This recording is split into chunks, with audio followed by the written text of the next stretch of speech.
Hello guys, അപ്പോൾ നമ്മൾ നിൽക്കുന്നത് നമ്മുടെ ട്രിവാൻഡ്രം ലുലു മാളിലാണ് കേട്ടോ. ലുലു ഹൈപ്പർ മാർക്കറ്റിന് എന്താണ് നമ്മൾ നിൽക്കുന്നത്. നമ്മൾ അന്നൊരു ദിവസം വന്ന് ഇവിടെ ബഡ്ജറ്റ് ഫ്രണ്ട്ലിയുടെ കുറച്ച് ഐറ്റം പരിചയപ്പെടുത്തില്ല. ഏതാണ് നമ്മുടെ ബ്രോസ്റ്റ് ഡ്രം സ്റ്റിക്കാണ് നമ്മൾ അന്ന് കഴിച്ചത്. അന്ന് 60 രൂപ ഉള്ളായിരുന്നു കേട്ടോ, ഇന്ന് 62. ഓക്കെ, നമുക്ക് ഇന്ന് വേറൊരു ഐറ്റം നമുക്ക് ട്രൈ ചെയ്യാം. അതും ബഡ്ജറ്റ് ഫ്രണ്ട്ലി ആണ് കേട്ടോ. നമ്മുടെ ഏതാണ് Malabar spicy grilled drum stick. തൻ്റെ ചിക്കൻ്റെ 2 കാല് എന്ന് വേണമെങ്കിൽ പറയാം. അതുകൊണ്ട് ഈ സംഭവം നമ്മളിന്ന് ട്രൈ ചെയ്യാൻ പോകുന്നത്. പിന്നെ വേറെ ഒരു മൊമോസും കൂടെ കഴിക്കാമെന്ന് വെജ് മൊമോസ് കഴിക്കാമെന്നാണ് പിന്നെ വിചാരിച്ചേട്ടോ. പിന്നെ ചിക്കൻ മൊമോസ് കഴിക്കാമെന്ന് വിചാരിച്ച്. അതുകൊണ്ട് 2 നമ്മൾ ഓർഡർ ചെയ്ത് 2 പാക്ക് ചെയ്തിട്ടുണ്ട്. അതുകൊണ്ട് വെജ് മൊമോസ് കഴിക്കാമെന്നാണ് വിചാരിച്ചത്. പിന്നെ ചിക്കൻ മൊമോസ് കഴിക്കാമെന്നൊരു അഭിപ്രായത്തിൽ എത്തി. ചിക്കൻ മൊമോസ് 15 രൂപയുള്ളൂ കേട്ടോ. ഒരെണ്ണം 15 രൂപ. നമ്മൾ 2 ഓർഡർ ചെയ്ത് അങ്ങനെ ഞാൻ ഇതേവരെ ചിക്കൻ മൊമോസ് കഴിച്ചിട്ടില്ല. ഞാൻ ഫസ്റ്റ് ടൈമാണ്. അങ്ങനെ സാധനമൊക്കെ എടുത്ത് ബില്ലും അടച്ച് നമ്മൾ ലുലുമാളിൻ്റെ സെക്കൻഡ് ഫ്ലോറിലാണ് ഇവിടെ ഫുഡ് കോർട്ടും കാര്യങ്ങളും എല്ലാം റെസ്റ്റോറൻറ്റും എല്ലാം വരുന്നത് കേട്ടോ. അപ്പോൾ ദാണ്ട നമ്മുടെ ഐറ്റംസ് ദാണ്ടിരിക്കുന്നത് ഇതാണ് മലബാർ സ്പൈസി ഗ്രിൽഡ്.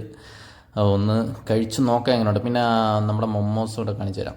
മൊമോസ് ഇത് കൊള്ളാം കേട്ടോ. അത്യാവശ്യം മസാലയൊക്കെ ഒരുവിധം നന്നായിട്ട് പിടിച്ച് വെച്ചിട്ടുണ്ട്. അതുപോലെ ചിക്കനൊക്കെ നല്ല സോഫ്റ്റ് ആയിരുന്നു കേട്ടോ. ഒരുവിധം നല്ല സോഫ്റ്റ് ആയിരുന്നു. അതിൻ്റെ ടേസ്റ്റ് എങ്ങനെയാണെന്ന് നമുക്കൊന്ന് കഴിച്ച് നോക്കാം. അതുപോലെ മൊമോസ് കണ്ട 2 ഉണ്ട്. ഞാൻ ഇതുവരെ കഴിച്ചിട്ടില്ല. ഇതുവരെ ഒന്ന് കഴിച്ച് നോക്കട്ടെ. അത്യാവശ്യം സോസും കാര്യങ്ങളൊക്കെ അതിൻ്റെ മീതെ ചെറുതായിട്ട് കൊണ്ട് മൊത്തത്തിൽ ചിക്കനാണെന്ന് തോന്നുന്നു. എനിക്കറിയേണ്ട എന്തായാലും സംഭവം ഞാൻ കഴിച്ച് നോക്കി. എനിക്കിപ്പം ഭയങ്കര ടേസ്റ്റാണ് അനുഭവപ്പെടുക. കാരണം ഞാൻ ഇതുവരെ കഴിച്ചിട്ടില്ലാത്തൊരു ഐറ്റം. ഞാൻ വെച്ച് സോസൊക്കെ കലർന്ന ഭയങ്കര ഒരു ഓവറായിട്ടുള്ളൊരു ഐറ്റം ആയിരിക്കും. പക്ഷേ സോസൊക്കെ ആവശ്യത്തിനുള്ളായിരുന്നു. സംഭവം എനിക്ക് ഭയങ്കരമായിട്ട് ഇഷ്ടപ്പെട്ടു കേട്ടോ. പിന്നെ ചിക്കൻ്റെ 2 കാല് ചിക്കനും കൊള്ളായിരുന്നു. അതായത് മലബാർ സ്പൈസി ഗ്രിൽഡ് അതും കൊള്ളായിരുന്നു കേട്ടോ. അത്യാവശ്യം കുഴപ്പമില്ലാത്ത നല്ല ഐറ്റംസ് ആയിരുന്നു. അപ്പോൾ നിങ്ങൾ ലുലുമാളിലൊക്കെ പോകുമ്പോൾ ഇതും കൂടെ ഒന്ന് ട്രൈ ചെയ്യട്ടോ. ബഡ്ജറ്റ് ഫ്രണ്ട്ലിയാണേ. ഓക്കെ.